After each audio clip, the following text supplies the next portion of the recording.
Okay, so this is kind of a work in progress, but I just want to show you like kind of how I'm working. So what you're going to do is we did the vase, we glued it down. This is one I borrowed, but I thought it was good. So I glued the vase down and I'm still working on the flowers. So none of the flowers are actually glued down. Every single one of my 5 flowers has at least one circle inside of it, okay? So if I lay them out like this, you can kind of see that. What I did to make my circles was I did multiple things. So first of all, I could take, 2 pieces of paper if I wanted to, and I could stack them up on top of each other. I want to conserve paper because this paper is really great. I'm going to trace a coffee creamer lid. I'm going to trace around it. I'm going to cut them out, okay? Then for the little circles, I took the lid to the glue stick.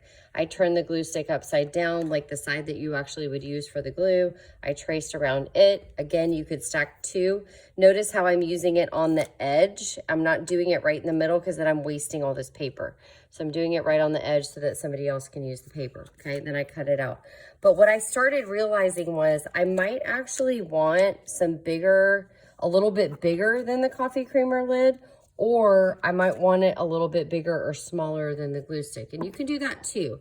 So I've just gotten to the point where I'm pretty good at cutting out circles without even drawing them, but I've had lots of practice doing that. So what you can do is say you have a bigger piece of paper, and I'm just gonna kind of model this so that you can do the same thing if you want.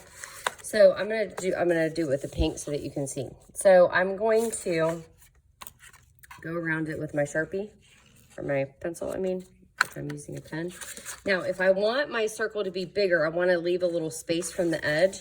I'm actually going to cut around equal distance. So I'm putting an equal distance, and I'm following the same line that I drew, but I made it a little bit bigger. Now, do you want to make it super big? No, you don't really want to make it much bigger than this because you're not going to have room on your paper.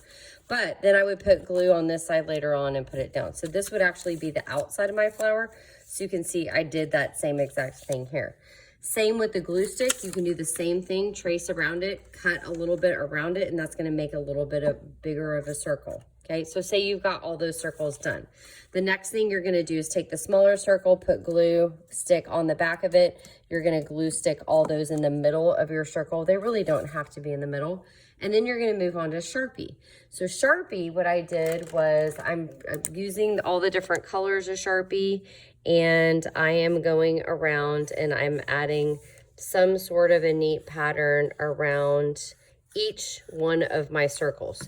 So what that means is if I have 2 circles on here, which I'm supposed to for all of them anyway, I have to have at least 2 patterns, okay?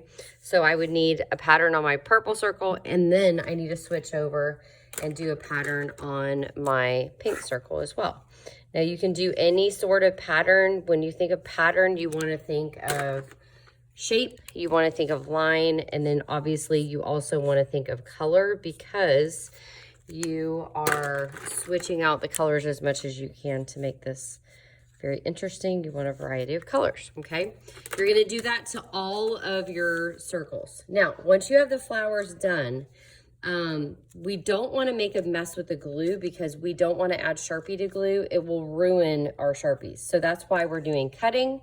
We're doing gluing, and we're only putting the glue on the backs of the little circles and gluing them down first. That's why we're doing it in this order. And then we're doing the Sharpie, okay? Cut, glue stick, Sharpie. Now, once I have these done, I'm gonna go back to my paper. I'm gonna come up here and I'm gonna arrange them. So like pretend all my circles are done, which I know they're not. I'm gonna arrange them how I like them. So you just kind of figure out what you think looks good. Some of your circles can come, your flowers can come off of your paper. That's totally fine. Some of them can also overlap, okay?